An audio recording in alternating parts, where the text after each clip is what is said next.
ప్రభుత్వ నిర్లక్ష్యం వల్లే ఎస్ఎల్బీసీ ప్రమాదం జరిగిందని మాజీ మంత్రి జగదీష్ రెడ్డి అన్నారు. ఎలాంటి అనుమతి తీసుకోకుండా ఎలాంటి పరిశీలన చేయకుండా తవ్వకాలు చేపట్టారని వివరించారు. ఎస్ఎల్బీసీలో తవ్వకాలు ప్రభుత్వ పెద్దల ఒత్తిడి వల్ల జరిగిందన్నారు. గత 6 రోజుల నుంచి డ్రామా చేశారని జగదీష్ రెడ్డి తెలిపారు. తట్టెడు మట్టిని ఇవాళ తీశారని వివరించారు. మంత్రులు గాలి మాటలు మాట్లాడుతున్నారని మండిపడ్డారు. ప్రభుత్వ నిర్లక్ష్యం వల్లే ప్రమాదం జరిగిందన్నారు.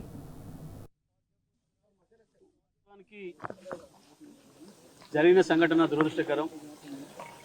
ఇది అందరికీ కూడా బాధను కలిగిస్తున్న అంశం.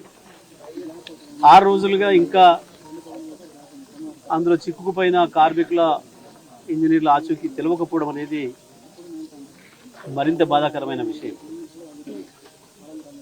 వాస్తవానికి దీంట్లో మేము ఇప్పుడే ఈ ప్రాజెక్టు పూర్వపరాలకు పోదలుచుకునేది, కానీ జరిగిన సంఘటన జరిగిన తర్వాత ఈ 6 రోజుల ప్రభుత్వం యొక్క పనితీరును పరిశీలించినప్పుడు పూర్తిగా ప్రభుత్వ నిర్లక్ష్యం దీంట్లో కనబడతా ఉంది. సంఘటన జరగడానికి కారణం ఇప్పటి వరకు వాళ్ళు నిపుణులు చెప్తున్న దాన్ని బట్టి చూస్తే, ఇప్పుడు పెద్ద నిరంజన్ రెడ్డి గారు చెప్పిన దాన్ని బట్టి చూస్తే తప్పకుండా ఇందులో ప్రభుత్వ నిర్లక్ష్యం ఉంది. ఎటువంటి అనుమతులు తీసుకోకుండా, ఎటువంటి పరిశీలనలు జరపకుండా అంత లోతులో తవ్వుతున్నప్పుడు దానికి కావాల్సిన జియోలాజికల్ సర్వేస్ కానీ, ఇంకా ఇతర నిపుణుల సర్వేస్ కానీ, వాళ్ళకి సంబంధించిన అనుమతులు కానీ ఏవి తీసుకోలేదు. ఊరికినే గుడ్డిగా తవ్వుకుంటూ పోయినారు.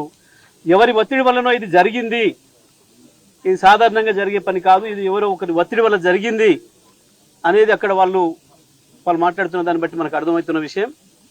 రెండవది, సంఘటన జరిగిన మరుక్షణం ఏ పద్ధతిలో స్పందించాలనో ప్రభుత్వం అట్లా స్పందించినట్టుగా కనబడతలేదు.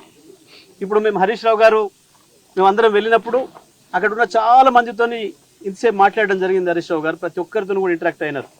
అందులో పనిచేస్తున్న అన్ని రకాల కార్మికులు, ఇంజనీర్లు, వెల్డర్లు, ఫిటర్లు అందరితో కూడా రకరకాలుగా అందరితో కూడా మాట్లాడి చూసినారు. 6 రోజులుగా ఏం పని జరిగింది అంటే, మంత్రులు వచ్చిండ్రు, అక్కడ పోజులు ఇచ్చిపోయినరు, ఉత్తానే లోబడిపోయినట్టు డ్రామాలాడిపోయినరు తప్ప ఒక్క పైసా పని జరగలేదు. ఈ రోజు మాత్రమే కేవలం ఒక తట్టెడి మట్టి లోపలి నుంచి బయటికి తీసుకొచ్చిండ్రు. ఈ రోజు మాత్రమే. ఈ పని మరుక్షణమే మొదలు కావాలి.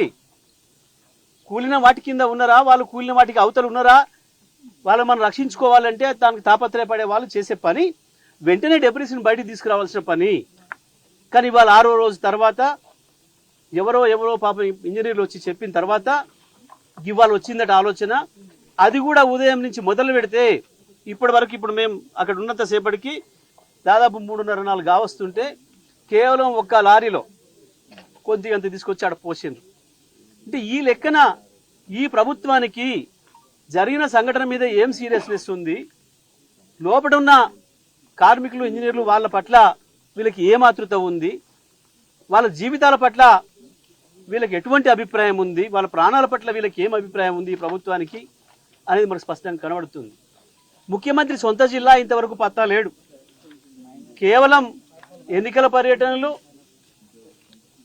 వాళ్ళ బిగ్ బ్రదర్ని కలుసుకోవడానికి, బడేబాయిని కలుసుకోవడానికి సమయం ఉంది, కానీ ఇక్కడికి వచ్చిపోవడానికి కానీ, ఇక్కడ ఏం జరుగుతుంది తెలుసుకోవడానికి కానీ, ఇక్కడ ఒక 8 మంది ప్రాణాలు ఎక్కడున్నాయో తెలియకుండా ఉందన్న పరిస్థితి కానీ లేదు.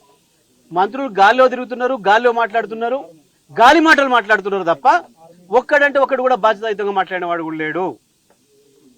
ఈ ఘటనకు పూర్తి బాధ్యత రాష్ట్ర ప్రభుత్వానిదే.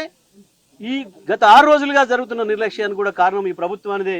మేము దీన్ని తీవ్రంగా ఖండిస్తున్నాం. బీఆర్ఎస్ పార్టీగా మేము గత 6 రోజులుగా సమయమని పాటించి ఉన్నాం.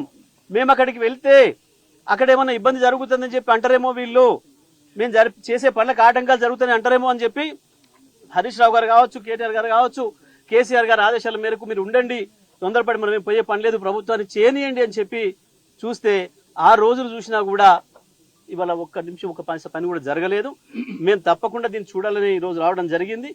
జరిగిన సంఘటన పట్ల రాష్ట్ర ప్రభుత్వం యొక్క స్పందన సరిగ్గా లేదు అనేది ఇవాళ మా అభిప్రాయంగా మేము తెలియజేస్తా ఉన్నాం.